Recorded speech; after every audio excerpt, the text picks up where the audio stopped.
Bu videomda sizlere renk geçişlerinde ipimizin bir üst sıraya nasıl düzgün bir şekilde çıkacağını anlatacağım.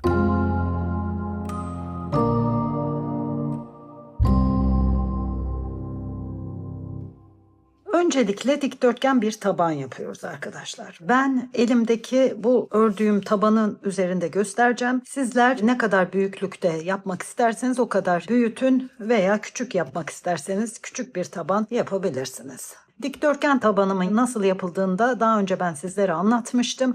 Linkini aşağıya bırakacağım. Oradan bakıp yapabilirsiniz. Şimdi arkadaşlar dikdörtgen bir tabanı yapıyoruz. Dikdörtgen tabanı yaptıktan sonra istediğimiz ölçüye geldiği zaman son artırmamızı da yaptıktan sonra burada bağlantımızı yapıp dikdörtgen tabanımızı bitiriyoruz ve ipimizi kopartıyoruz. Ben bunu elimde olduğu için size anlatmak için bu tabanı kullanacağım. Dediğim gibi siz tabanınızı yapın, bitirin. Ondan sonrasında da ipinizi kopartın ve şuradan işlemimize başlayacağız. Şunu da söyleyeyim, tabanımızı bitirdikten sonra tersten bir ütü yapın. Ütüledikten sonra normal üst sıraya geçişinizi yapın. Şimdi 3 numara tığ kullanıyorum ben. Bu çantamda da 3 numara tığ kullandım.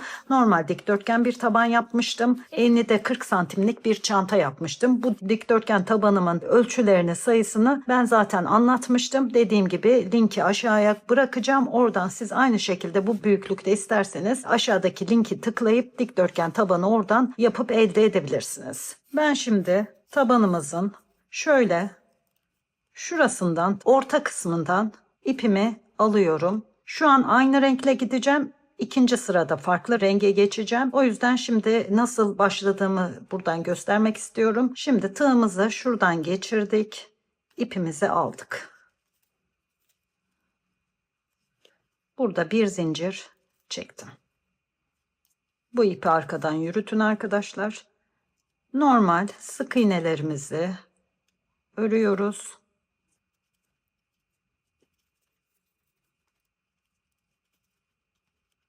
Bu ip buna biraz kalın geldi. Neden diye sorarsanız bu tabanı hangi iple ördüğümü hiç hatırlamıyorum. Bunu şu an bağladım. Size göstermek için böyle yapacağım. Şimdi yine artmalarda da hiçbir artma yok. Normal düz bir şekilde sık iğnelerimizi örerek devam ediyoruz. Hemen sıradakine geçiyorum. Bu şekilde öreceğim. Komple dolanıp şu birleştirme yerinde diğer ipe nasıl geçtiğimi göstereceğim. Şunu da baştan belirtmek istiyorum arkadaşlar. Şimdi bu eğer renkli ip geçişleri kullanacaksanız çantanızda çantamızı döne döne değil de normal birleştirme yaparak ilerliyoruz. Birleştirme yaparak ilerlediğimiz vakit çantamızın üst sırasına geçtiğimiz zaman burada herhangi bir sıkıntı, herhangi bir problem olmuyor. Ama döne döne yaptığımız zaman eğer yaparsak renk geçişlerinde bir üst sıraya kaymış oluyor ve çirkin bir görüntü oluyor. Ben o görüntüyü sevmediğim için birleştirerek yapacağım ve birleştirmeyi yaptığınız zaman arkadaşlar inanın hiç belli bile olmuyor. Bakın benim birleştirme yerim gayet muntazam, düzgün bir şekilde ilerliyor.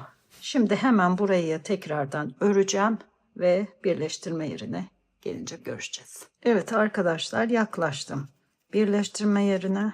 Bakın bir sıra kendi renginden ördüm. Şimdi diğer rengimi alıyorum. Şu şöyle dursun. Bir tane daha var. Oraya da giriyorum. Sık iğnemi yapıyorum. Bakın. Şu zincir çektiğimiz sık iğne. Şimdi tığımı çıkardım. Şu zincir çektiğimiz sık iğneye değil, yanındakine, normal sık iğneye şöyle arkadan giriyorum.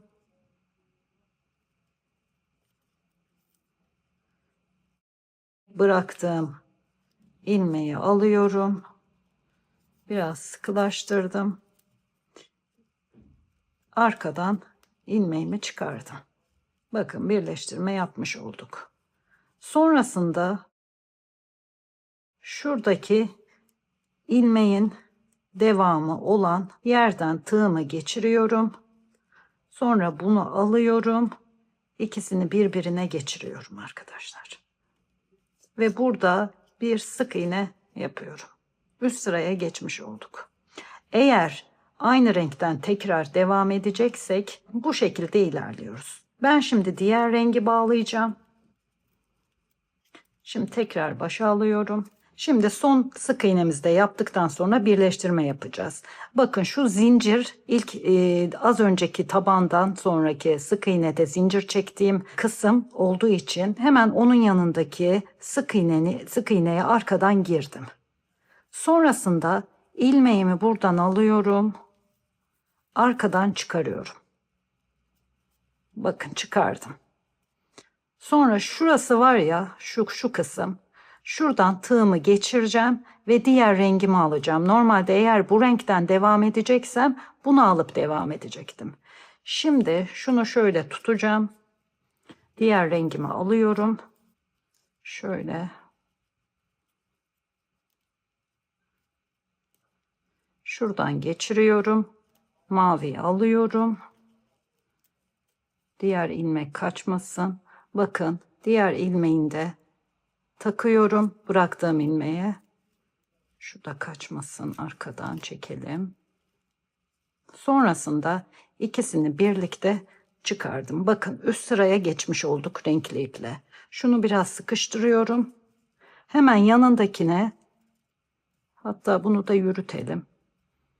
Yanındaki sık iğneye girerek sık iğnelerime devam ediyorum.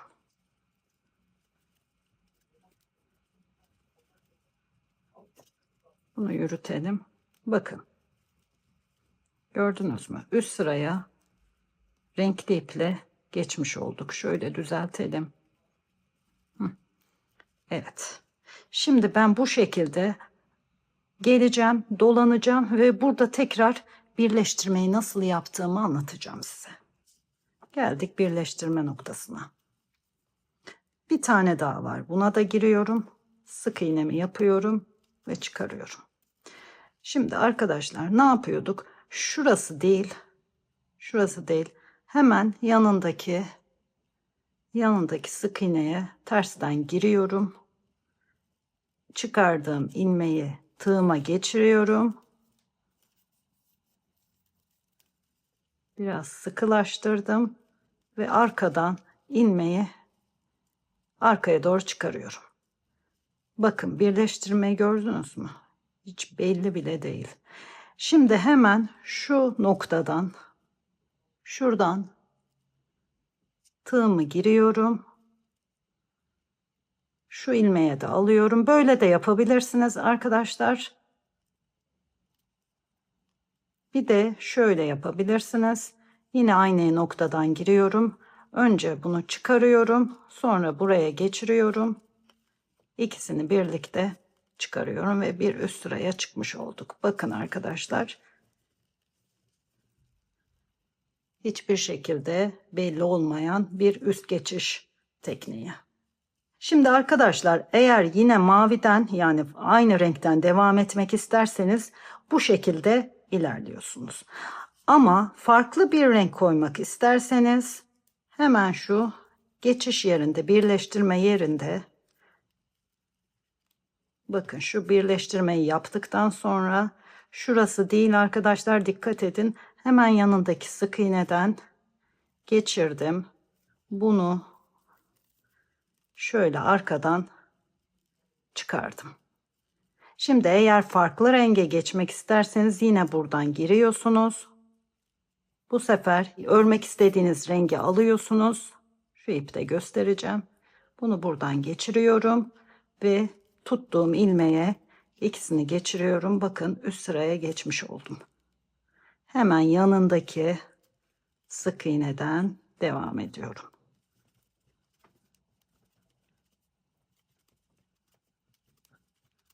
Bakın. Şöyle de düzeltiyorum tığımla. Gördünüz mü? Hiçbir şekilde üstte geçiş yeri belli olmuyor. Ben şimdi bunu da örüyorum ve birleştirme yerinde tekrar görüşelim. Yine birleştirme yerine yaklaştım. Son sık iğneme de giriyorum. Ne yapıyorduk? Şu değil, hemen yanındaki sık iğneye arkadan girdim. İlmeğimi aldım.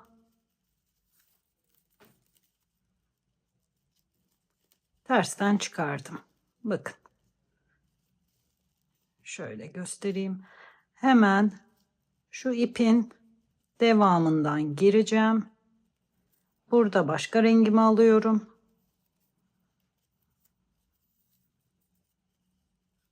Başka rengimi aldım, çıkardım. Bıraktığım ilmeği de aldım. İkisini birlikte çıkardım. Üst sıraya geçmiş oldum. Hemen yanındaki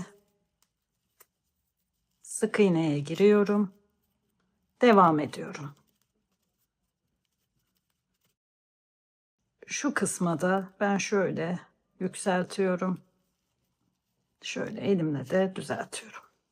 Evet arkadaşlar, bu videomda bir üst sıraya nasıl geçeceğimizi anlattım. İsterseniz sık sık renk geçişleri yaparsınız, isterseniz aralıklı bir şekilde koyabilirsiniz. Tamamen size kalmış. Kafanıza takılan sorular varsa yorumlardan bana ulaşabilirsiniz. Beni izlediğiniz için teşekkür ederim. Kanalıma abone olup yorumlarınızı da eksik etmezseniz çok çok sevinirim. Hepinize kucak dolusu sevgiler sunuyorum. Yapacaklara da şimdiden kolaylıklar diliyorum. Hoşça kalın.